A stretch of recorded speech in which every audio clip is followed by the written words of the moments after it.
And I'm telling you that if the Congress puts pressure on Donald Trump to sacrifice Bannon, they're gonna he's gone. Yeah, well, if he acts up, Frank, if he acts... And let me tell you another thing, guys. This is a fact. His son-in-law, who's Jewish, an Orthodox Jew, does not like Bannon. Oh, I'm not that close to the party myself. I'm telling you that his son-in-law is a very smart man. He's 35 years old, very intelligent, very sharp. A lot of people attribute the success of Trump's campaign to Mr.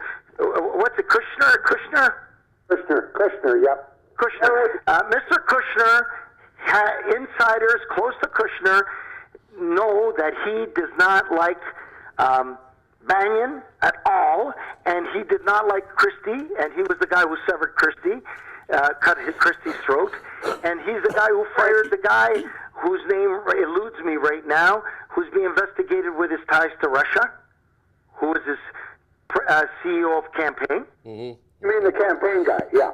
Yeah, the guy with the deep voice. Yeah. Montero or whatever his name was. I don't know. Yeah, and Kushner is also not a big fan of Bannon, and I believe that this guy's going to be a very close ally of his father-in-law. He's a very bright guy. Yeah, they're tight, very man. quiet, very humble, very intelligent. Grew up in an Orthodox Jewish tradition, and he does not like Bannon at all. Well, he may not, and if that's the case, then there's not fair to Bannon. I think Bannon did a nice job of bringing Donald Trump to the winner's circle. I disagree with you. I don't think it was just him.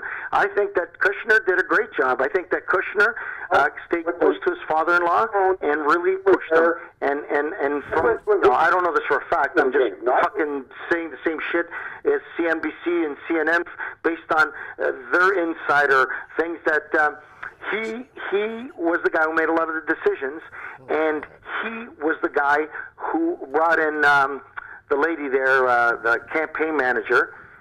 Yeah.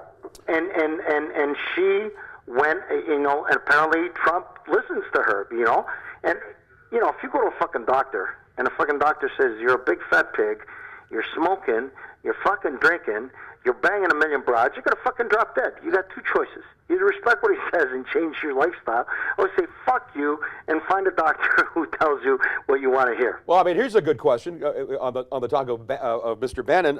Perry Lefko, an award-winning journalist and a member of the Jewish faith. What are your thoughts on Mr. Bannon? My own thoughts are about this, that I think this whole idea of this Nazism uproar is terrible. Okay, now some people are using this as an excuse to basically saying it's Donald Trump's fault. I don't care whether the guy is an Orthodox Jew, conservative Jew, or any type of whatever faction he is. The problem is that there are some people that are going out there and are using this as an opportunity to bring up one of the most disturbing things that's happened in our lifetime. In the history of the world. Yeah, and the history of the world. And it's again, a lot of people are become bent out of shape about Donald Trump and his views, and some people have taken it to the far right. We saw what happened with the Ku Klux Klan.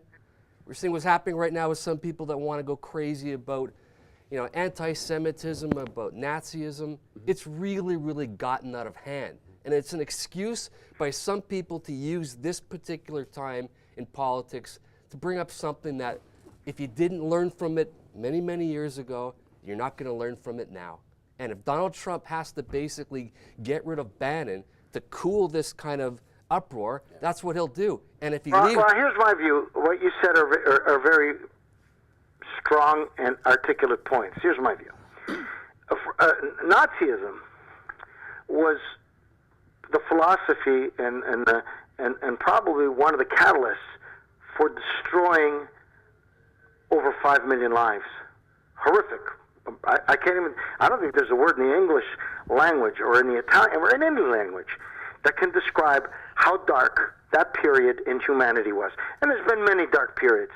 But for us to talk about it, and there's still survivors. There's people who survived some of those concentration camps and can tell you the horrific. One of my dearest friends who owned Bonnie Best Eggs had serial number tattooed on his wrist.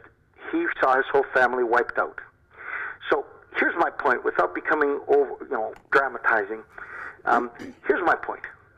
When you fucking see people in 2016 in Washington talk about how pure Europeans are and how they should not be interbred or diluted, and then do the Ha Hitler, that is, first of all, it should be illegal, and second of all, it's disgusting.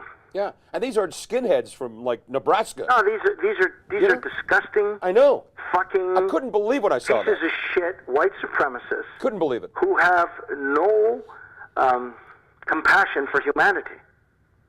No, they are, and the thing we talked about, and what does the Democratic Party represent? It represents the black African American. It represents the immigrant. It represents Democrats have always tried, just like the liberals, have always tried to represent the interests of the immigrant and the common working man. Yeah, and if there are enough white people that vote for Trump, vote for the Republicans, which was what that party was, Frank, and it still is.